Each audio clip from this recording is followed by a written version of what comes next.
अजितदादांची googly हा राजकारणात चर्चेचा विषय ठरलेला आहे। अजितदादांनी विनोदाचा टायमिंग अचूक अजितदादांना कळतं आणि त्यामुळेच दादा जिथं जातात तिथं कार्यकर्त्यांची फिरकी घेतात।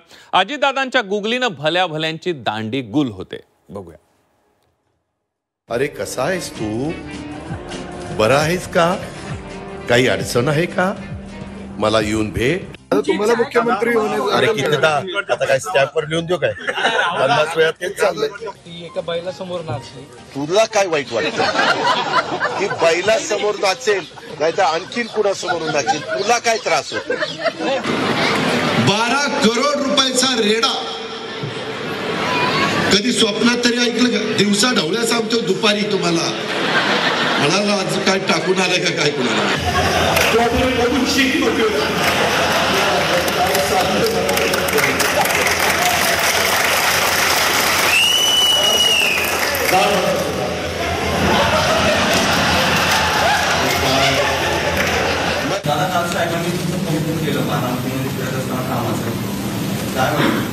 चांगलं वाटतंय। ते चांगलं नाही वाटत। अजितदादा म्हणजे रोखठोक व्यक्तिमत्व। अजितदादांच्या जे पोटात आहे ते ओठावर आल्याशिवाय राहत नाही। अजितदादांची तशी शीघ्रकोपी अशी प्रतिमा होती, पण अलीकडच्या काळात अजितदादा मिश्किलपणे संवाद साधताना दिसतात। राजकीय नेत्यांनाही विनोदाची चांगली जाण आहे हे त्यांच्या पंचेस मधून कळतं। पुण्यातल्या एका कार्यक्रमात त्यांनी कुटुंब नियोजनाचा कसा फज्जा उडालाय याचा अफलातून किस्सा खास त्यांच्याच शैलीत सांगितला। म्हणलं आता ही 2 आहेत, 2 मुली असताना ती मला प्रेग्नंट दिसली। म्हणलं तिसरं दिसतंय पोटात? हो म्हणले आहे पोटात आहे। म्हणलं आता बास करा। म्हणले किती झाले? नाही म्हणले पहिले 3 मुली आणि 1 मुलगा आहे ना, आता ही 4थं काय होईल माहिती नाही।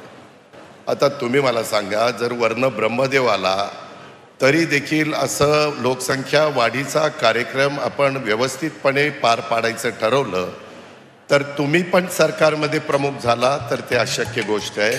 चाकण दौऱ्यावर असताना एका हॉटेल चालवणाऱ्या कार्यकर्त्यानं नाश्त्याचा आग्रह केला।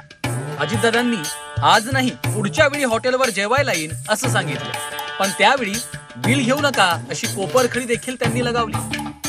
वेळ नाहीये, परत कधीतरी जेवायला येईल त्यावेळेस माझं बिल घेऊ नका असं जेवण राहिले बाकी असं समजा।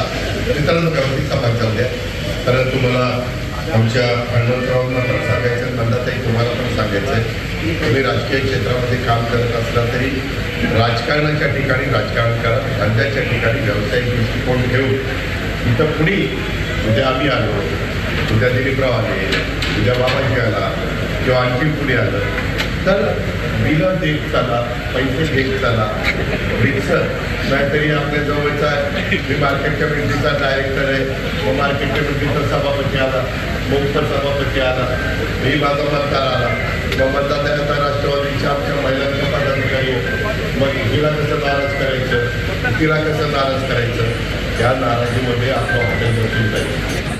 विधानसभा निवडणुकीच्या काळात एका पत्रकारानं त्यांना कसं वाटतंय असा सहज प्रश्न विचारला। त्यालाही त्यांनी खास त्यांच्याच शैलीत उत्तर दिलं आणि त्यांच्या या उत्तरानं उपस्थितांमध्ये एकच हशा पिकला।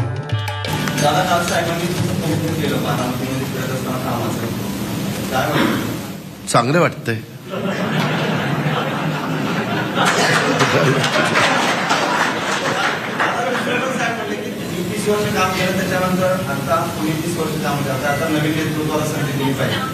ते चांगलं नाही वाटत।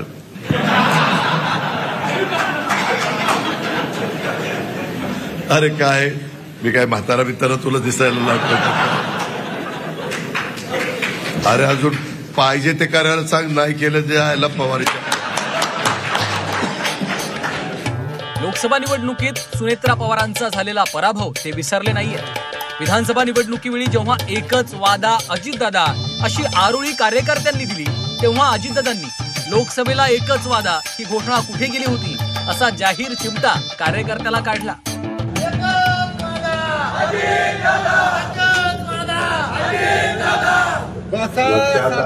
बसा जरा, हा वादा कुठं लोकसभेला गेला होता?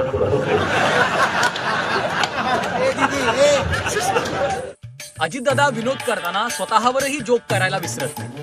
स्वतःवर केलेल्या जोकवरही ते टाळ्या घेऊन मनमुराद हसतात. कोल्हापूरला गेलो होतो, त्या प्रदर्शनामध्ये रेडा, म्हशीचा रेडा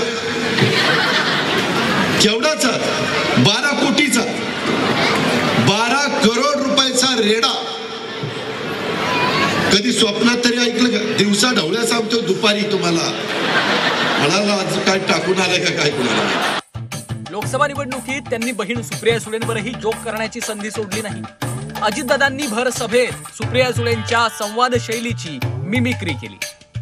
मित्रांनो, काही जण तुम्हाला फोन करतील जे कधी तुम्हाला 15 वर्षात फोन नाही आला किंवा कधी नीट बोलले नाही, ते पण अरे कसा आहेस तू, बरा आहेस का, काही अडचण आहे का, मला येऊन भेट. अरे पण मग इतके दिवस काय केलं.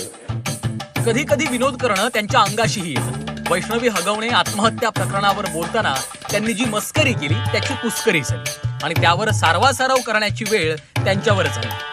त्या दोघांचं लव्ह मॅरेज आहे, म्हणजे माझा कुठं दुरावे पण संबंध नाही, फक्त लग्नाला हजर राहिलो एवढाच संबंध. आता कुणाच्या लग्नाला नाही आलो तर असं माझ्या मागे लक्षात लागतं म्हणून आलो नाही समजायचं, आणि मला माफ करायचं लग्नाला नाही आल्याबद्दल.